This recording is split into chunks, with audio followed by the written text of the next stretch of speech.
Right now, we're back with Daktari. Daktari, let's begin with that ethnic card because we didn't conclude that discussion.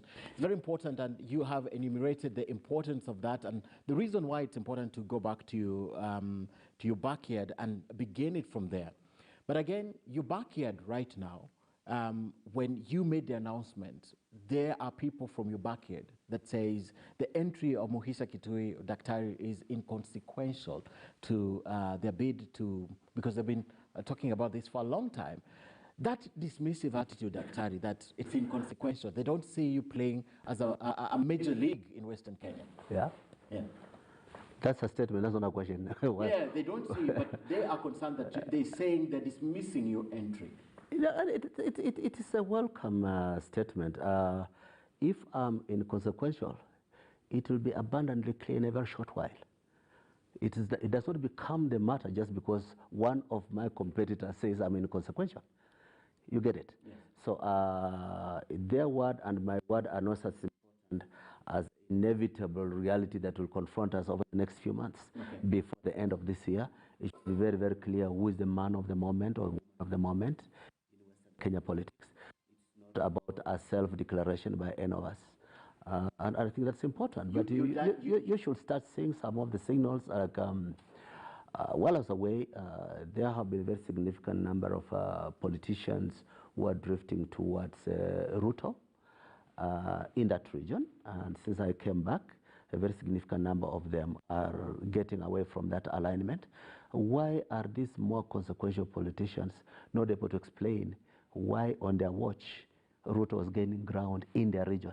Okay. Yeah, You're saying they should explain why that space is shrinking for them fast. Why it was shrinking for them fast. Yes. And why you are seeing certain reversals. Okay. Yeah, but I think most importantly, I don't think my word or the word of any competitor is the basis of what are the directions of emerging Luya politics. Okay. I think that will be eminently clear in the course of the next few months. While you are away, Daktari, yes, the same politicians have been attempting what they've called Luya unity. Okay. And I think once they were satisfied, they had done some good work. Yeah. You can see them even in the alliance that they have formed, right? Yeah, yeah. Once they were satisfied that there's quite some work that has gone on the ground, then Daktari gets in, and suddenly you're muddying the water for them once again, and that's why they're dismissing you.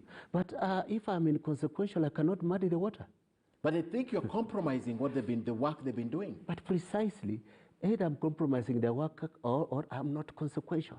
So if they declare I'm inconsequential, they cannot worry because having no weight, I cannot muddy the water for them. The worry is Daktari should work with them instead of making an independent declaration. I think it's important that we do this way. I have never seen anything called Kikuyu unity. As we talk today, there are 3 persons who are likely to declare or have declared that they're running for president from Ukambani. Okay. I've not had any meetings called Kamba unity. I think what happens to the society is that any person who is not just a champion of ethnic promise, but has traction with the rest of the country, be given a chance, and after a while it becomes eminently clear who is gaining gravitas in a region. Every election until the last election, and when there has been a Kikuyu candidate running for president who is not an incumbent, there has been more than one Kikuyu presidential candidate. It has not caused chaos in Kikuyu country. So to my mind, there is no ethnic entitlement to power. Okay. And there's no promise that if you say this is the paramount chief of the Luya, that will become the paramount chief of Kenya. Let us just see among those politicians, like we look at politicians from anywhere else in the country, who is having traction with their community, but also makes sense to the national challenge. What happened to that? That is more important to me than seeking to be a paramount chief of the Luya. What happened to that say that whoever walks alone walks a long distance, walks faster, but whoever walks with other people walks a long distance?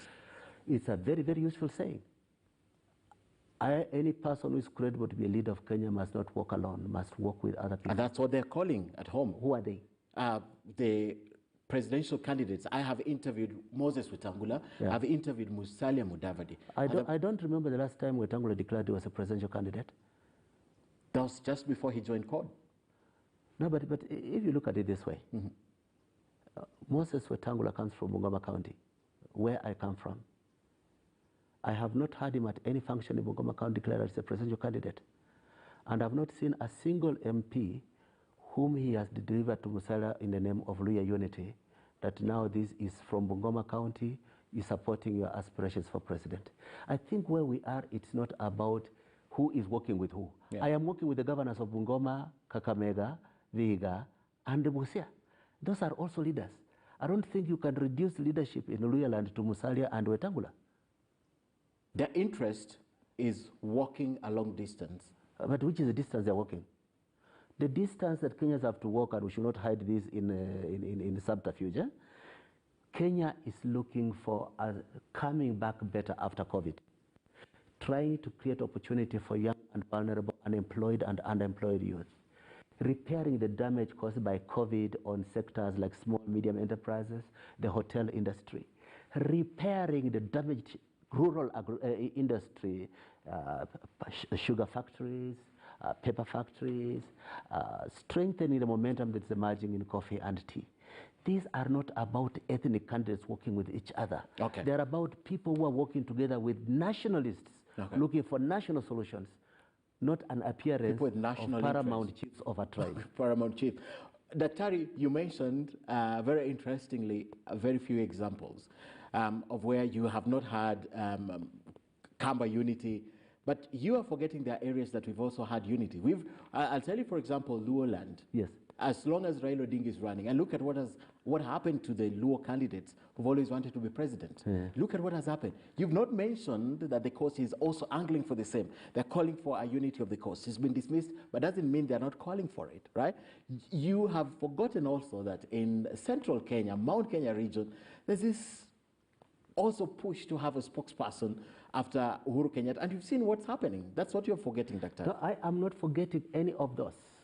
All I am telling you that a few people from an area saying we now want our unity and to have agreed that this will be our candidate does not make a person a candidate to become the next president of Kenya. What if these same leaders today sat and said, Mukhisa Kituyi Daktari has the aura of what we need to be president, and these candidates, they all come in one voice and support you? Would it taste different? We are talking about 2 or 3 people. They are not as important but as they have a following, Daktari. Wait, you're getting it wrong. Okay. I don't think we just want to go into down a path of speculation. The reality is, Western Kenya is a very, very, very large populated area. Nobody is speaking on behalf of the electorate of Western Kenya about the direction of travel and who will be the president of Kenya. Every candidate with ambition should go ahead and try to cultivate their constituency. I have no hostility with Musalia Mudavadi, and I have spoken to Musalia. I was the campaign manager of Musalia in 2013, and all I'm saying is, try your luck. Let me try my luck.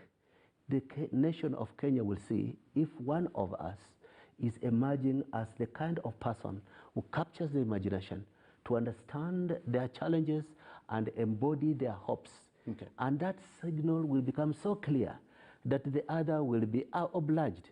Your colleague here has built momentum, looks like the person of the moment. Okay. Support him. That cannot come 16 months before an election. Okay. The other thing that can come 16 months before an election is building the kind of people you believe you want to work with, like-minded. I don't think you'll take 16 months or even less to get the number of people you need to work with you in that journey. I have seen the most recent presidential campaigns in this country, particularly campaigns in transition from one president to another. There is none of these elections where the candidate for president was clear more than a year before elections. I think we should not falsify history. The population is still looking at the candidates. Are they aligned with what I am hoping for? Okay. Are these the options that we can deal with? And the business of campaign eventually, allies and alliances campaigning, is to try to say, we believe this person embodies the values which we think will be the best for the forming of the next government. Okay. That is the business that will come in the main campaign period. And that period, over the past 20 years, during a transition from one president to another, from Moi to Kibaki, from Kibaki to Uhuru, has never come as much as a year before an election. Before an election. So you believe there's sufficient time? We are still in a muddied phase where we are looking what is the message, what is the purpose, what is the hope, and what are the prospects. And you cannot short-circuit that because of the excitement that we want now. Okay. We have found our candidate. Okay. Yeah. The other interest is you will need a national support. Of course. You need a national support. Absolutely. Is that a picture that you have started painting?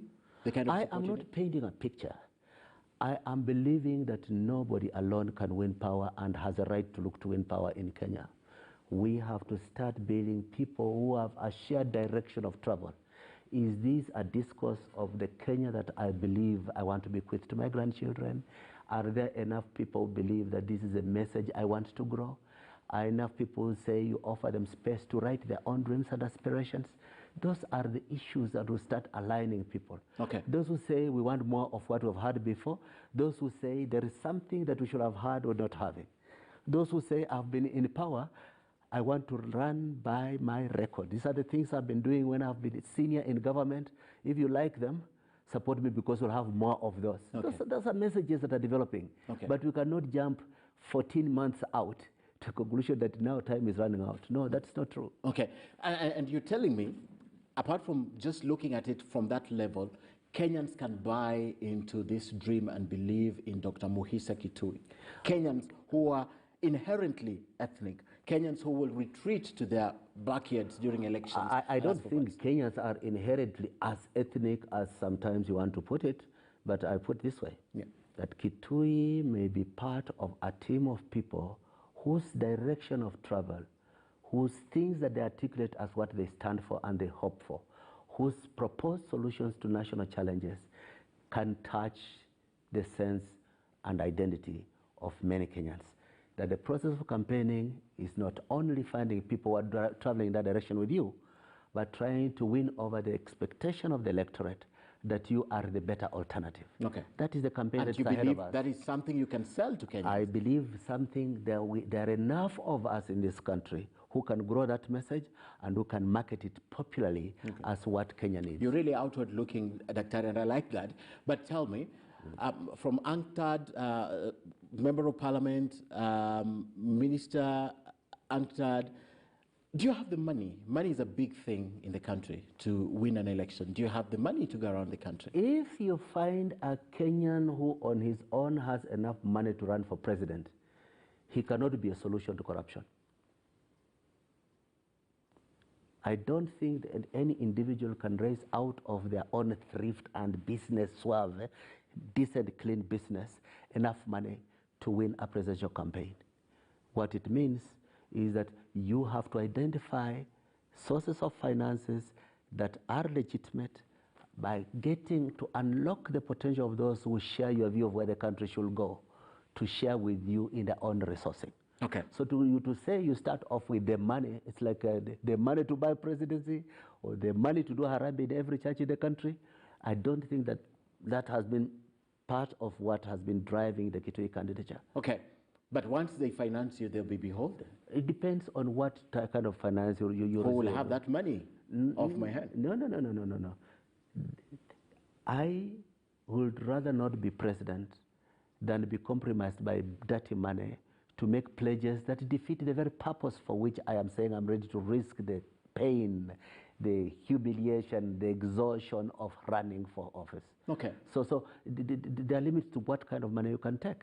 But also, there are many Kenyans out there who, if they believe in a cause, they will bear part of the cost of marketing that cause to success. And I've seen it around the world, and it is possible in Kenya. So you want to ask Kenyans to give you presidency, and you want to ask them also to spend their money on you? To spend their money on messaging, on developing the message about the country they want. It is not on me. It is on their dreams and their future. I introduced you as a seasoned politician. Yes. A politician. You have played politics in this country. Is that how the game is played? Yes. 30 years ago, I resigned a full-time job to be an unpaid executive director of the Forum for Restoration of Democracy. We were a team of people called the Young Turks. Between us, we could not marshal enough money to be a quarter of the salary of a governor in Kenya today. And we had phenomenal impact on not only the politics of the moment, but also on changing the national narrative.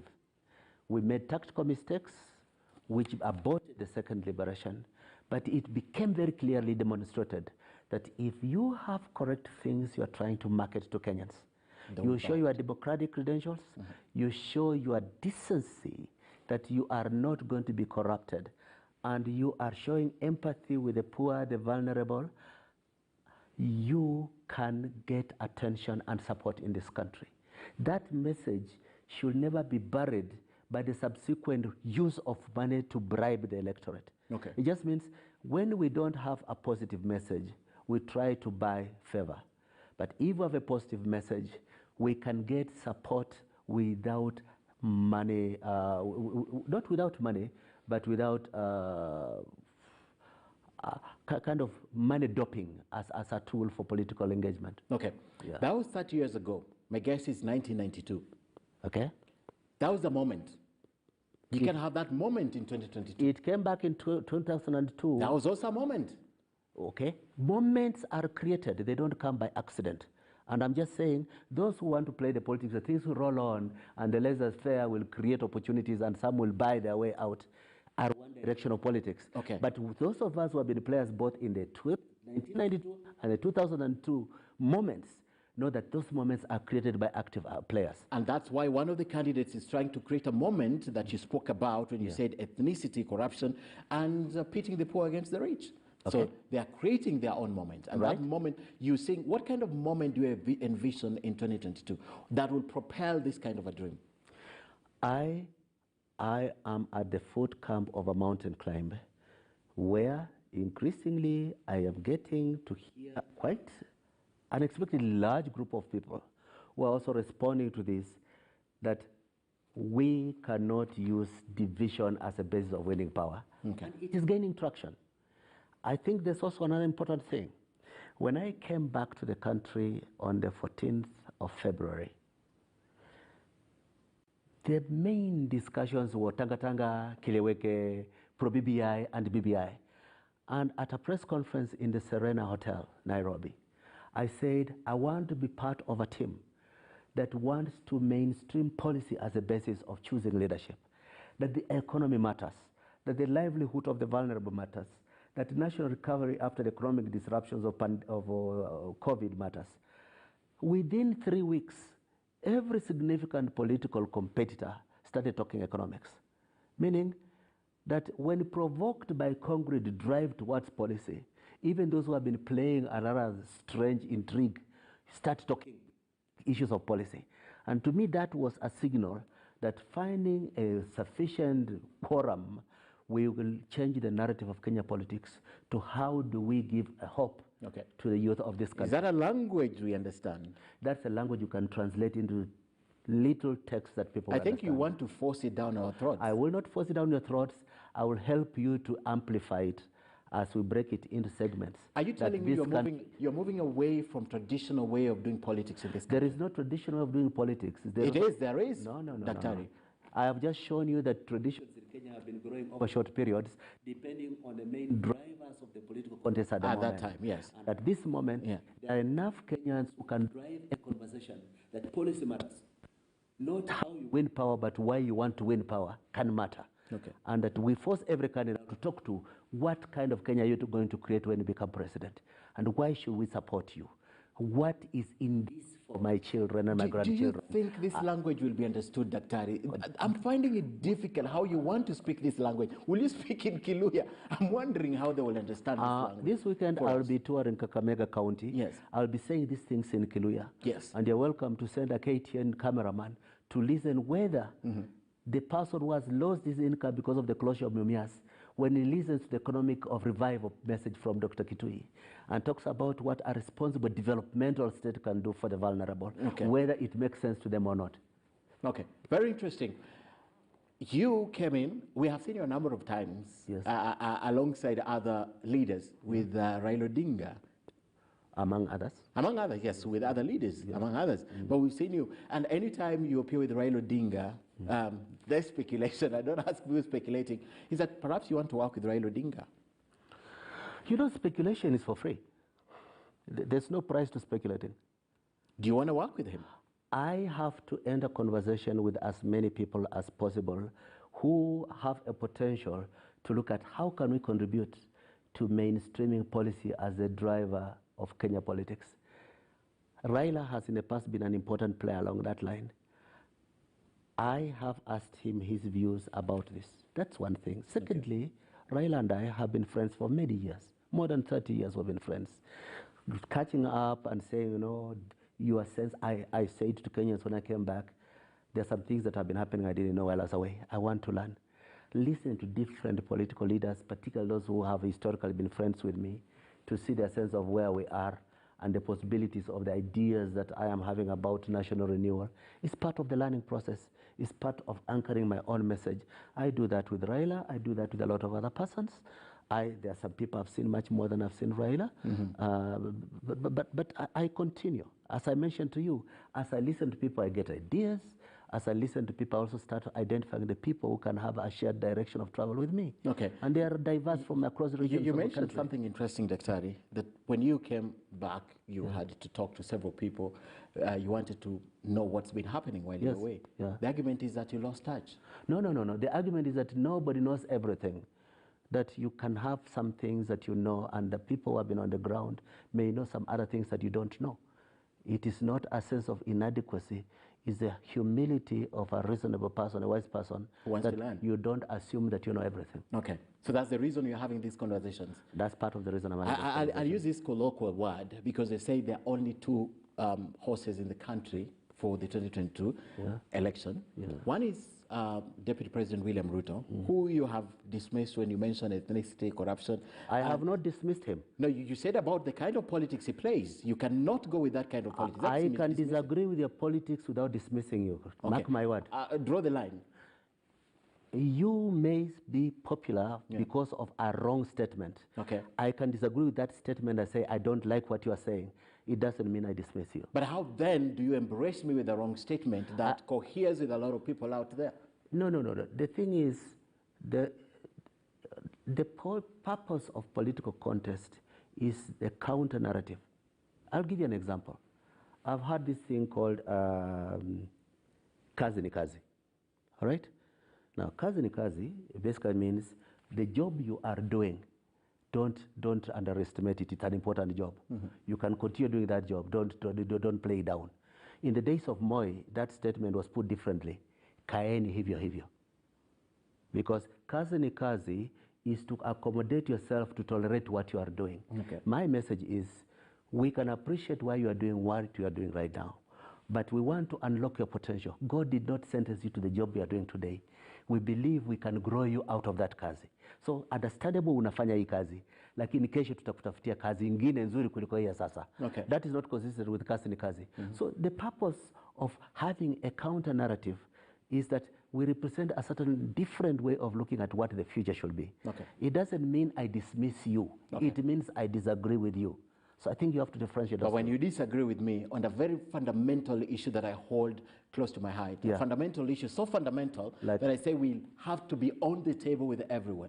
And people from all over walks of life have to be considered. Mama Mboga will have to be on that table to talk. The wheelbarrow pusher will have to be on that table. Conductor in a bus will have to be on the table. That fundamental dream. First of all, there is nothing fundamental about what you're saying. Fundamental belief. Wait, let me just give that. Yeah. I fundamental believe in the dignity of every person, but I don't think leadership is having everybody at the table.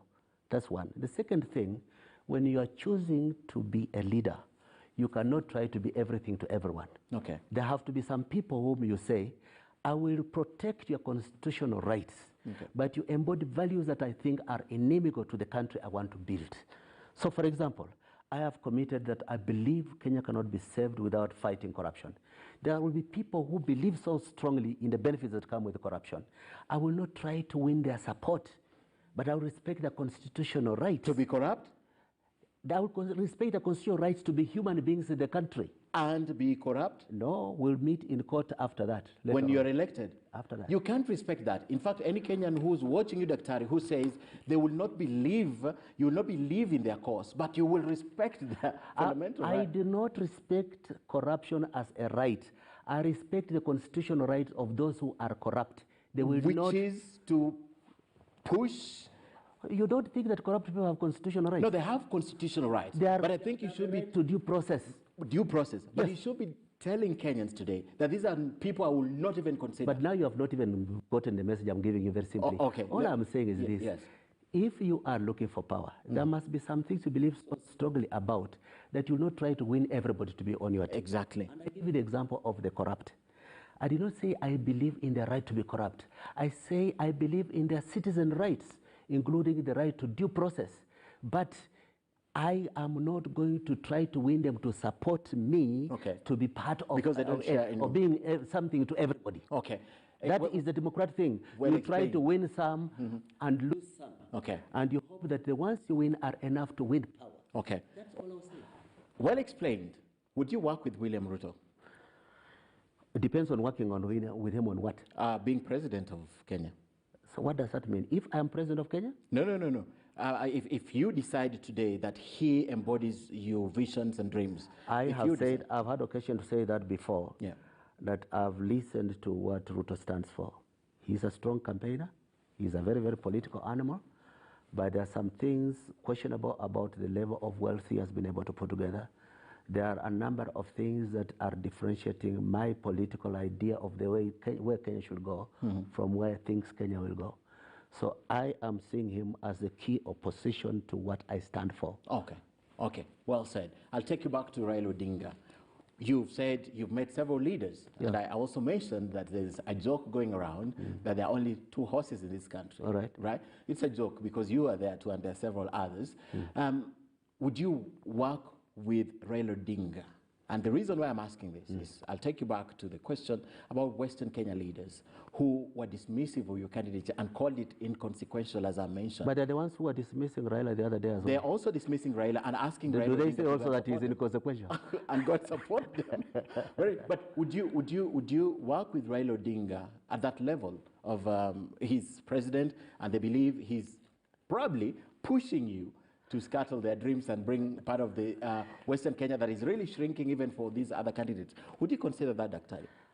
I have not come to any moment where I'm considering that I want to support Raila Odinga. Okay. I am building momentum of the Kituyi candidature. I mentioned to you that Raila is my friend for many years. There are many times we have been in the same direction politically. Sometimes we have walked different directions. So once in a while we are crossing paths politically. It has never offended the personal relationship. And I have not, at any of the meetings I've had with him, promised that I'm going to support him for president. You've never spoken about that? We've never spoken about promising him to support him as president. Okay. But there's a lot of things we talk about. You talk about. Yeah. So would you tell Kenyans on that camera that Mukhisa Kituyi will be Mukhisa Kituyi is running for president of Kenya and is looking for persons who have a shared direction of purpose to see how we can lock our steps. Okay. 1992, the first time you went to parliament, is it? Yes. Then you went to parliament, I think, 3 consecutive times. You left, tried running for, you ran for Senate, right? While I was also campaign manager for Musalia Mudavadi. For Musalia Mudavadi, Yeah. which you didn't get. The argument again is, why don't you just offer what you have gathered out there to these candidates and push them to that direction? I have been in my last tour of duty over most of the last 8 years. I started a very successful program which is cabinet training program. What happens is that the president of a developing country invites me, and I put together a team of cross-disciplinary experts who work with me to help in looking at the state of affairs internationally. What are best practice? What are the cases of successful countries? What do they do that you are not doing? Okay. And what are the pitfalls that people have made mistakes that you can avoid? This program I've done with many cabinets, including the cabinet of President Kenyatta, twice with his economic sub-cabinet, with the president of Botswana, the president of Malawi, president of Madagascar, and many others. And you get to a point when I'm approaching the end of my international tour of duty and say, I have really anchored this knowledge about what can work. Now, if I know it so well that I've been explaining to presidents and their ministers about what could be done. And they applied. And some apply, some don't. Okay. Why can't I, instead of just trying to tell others what to do, Why don't I do it? try to be the leader who demonstrations by action, by implementing the things I've been asking others to implement. So I crave to be the solution that I desire for my country. And that's part of the drive, in addition to my passion as a patriot, that makes me say, let me walk the talk. Okay. You've spoken a word there that I like picking up words. You said, why don't I try? Are you trying this or you're going for it? No, but to go for it is to try to become president. You don't try, you go for it. Well, you can choose. Trying, let me put my foot in. Those are your semantics. I think I'm fairly well anchored in the English language. Yes. You try to become a president by putting in your effort, mobilizing resources, identifying partners, communicating the message. That is try to become the president. What do you guys say? Go for it. I'm going for it. You're going for it. You're Yes. not looking back. And I'm not looking back. Okay. Have you spoken to President Uhuru Kenyatta about your candidature? I cannot discuss what I discuss with my president. No. You have. Not about my candidature, Yeah. not in the recent past. Okay. But I do not want to start discussing with you. No. I whatever. asked a specific question because you said you've spoken to a lot of Why people. didn't you ask me that when you asked me about my speaking with Raila? I asked you No. if you're going to support him. You and then didn't told ask me about speaking to Raila about my candidature. Yes. That's different from what you're asking me about Uhuru Kenyatta. Because you went ahead and said that you have spoken to a lot of leaders about this, and you're looking for About a like-minded, shared direction. yes, like-minded individuals. I'll reframe my question. President Uhuru Kenyatta is your friend. Is he in any way urging you on? If he was urging me on, I would not confess it on camera. But why? You want to be president of Kenya? I want to be president on the basis of the things I stand for, not on the basis of somebody urging me.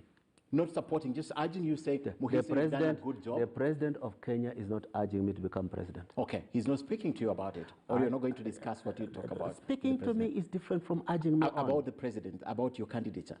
I am telling you, Yeah. the president of Kenya is not urging me to become president. Okay.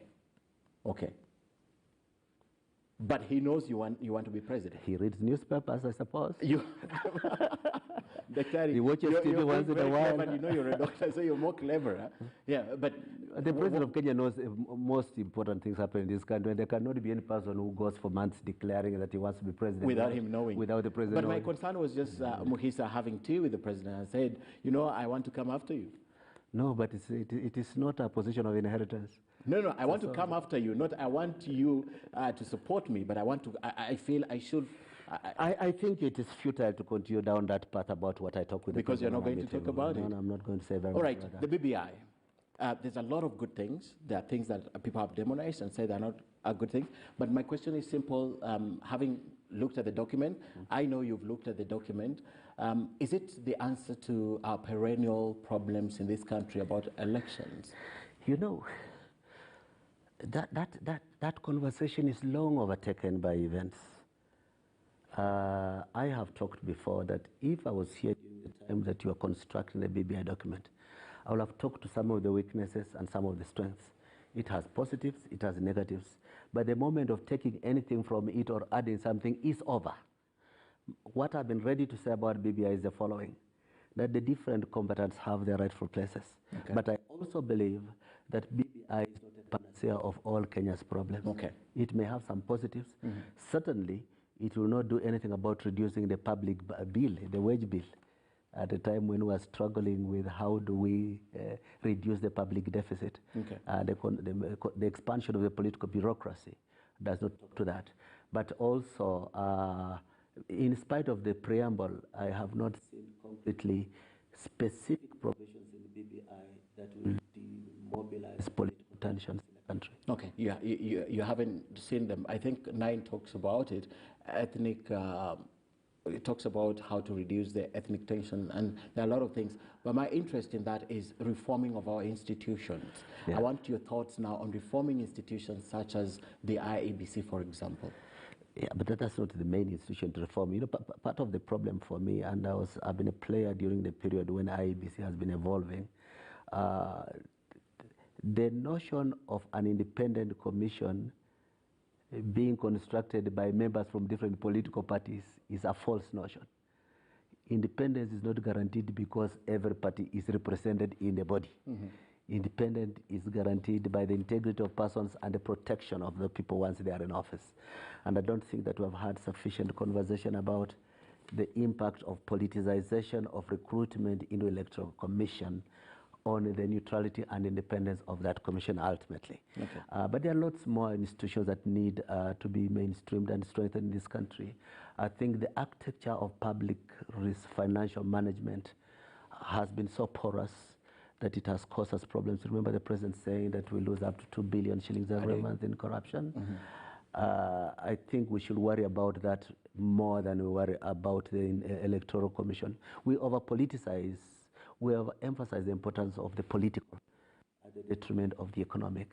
And I think institutions of economic governance, strengthening institutions, particularly the revival of the cooperative movement, strengthening absorption of innovations in production, even both in agriculture and in services.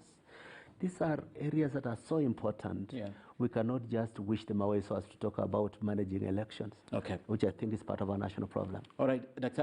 I've taken about an hour of your time. I'd like to ask you my final question, perhaps. Dr. Mukhisa Kituyi, the president, your focus, Kenyans would perhaps want to know your focus, Daktari, in the first 3 months if you're elected. What will it be?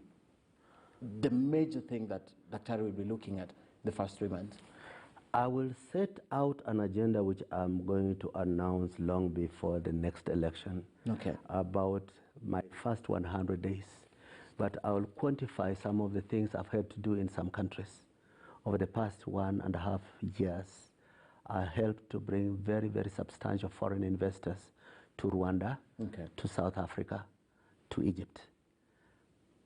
I demonstrated that I have an idea about how to unlock FDI, and the ambition of economic recovery necessary for Kenya must be driven by a person who knows what it takes to unlock direct foreign investment, reduces government competition with business in the domestic credit markets, financial markets, and how to strengthen new levers of an economic revival. To me, that is core. Bringing hope to the hopeless, unlocking the potential of enterprise, beautifying Kenya as a destination attractive to investors. These are things that I feel very strongly about, and I'm ready to take on a challenge with any of the other persons wanting to be president to go into the specifics of how to turn around Kenya as a priority and the basis and justification of seeking to be president of the country. Daktari, thank you very much for sharing your vision. I don't know if there's any more question I'm left with, but I want to thank you for coming and sharing your vision, of course, for this country, unless you have something. No, I just want to thank you and my audience for an opportunity to think aloud together and to encourage that it will be nice as much as possible. We do not confuse the mechanics of winning an election and the purpose for seeking to be elected. Let us subject all persons aspiring for national leadership to tell us the purpose for which they want power. What will they do for the country that we are not having done today that will justify us entrusting leadership in them? Well said, Daktari. Thank you very much for coming, and we wish you all the best. Kenya needs people like you with vision. And thank you for coming for News Hour tonight. Thank you to Ashley Mazuri, who was there earlier, sitting in from the Mombasa Road studios, and thank you for the team for coming and making this possible. Our conversation on News Hour every Wednesday continues next week on Wednesday. My name is Ken Mijungu, at Ken Mijungu across all social media platforms. We go offline, but remember, this conversation continues online. You are on Twitter, right? Yes, at Dr. Mukhisa Kituyi. At Dr. Mukhisa Kituyi. And this conversation definitely will continue. Tomorrow night, Sophia Wanuna on Crossfire. But remember, it's the budget day.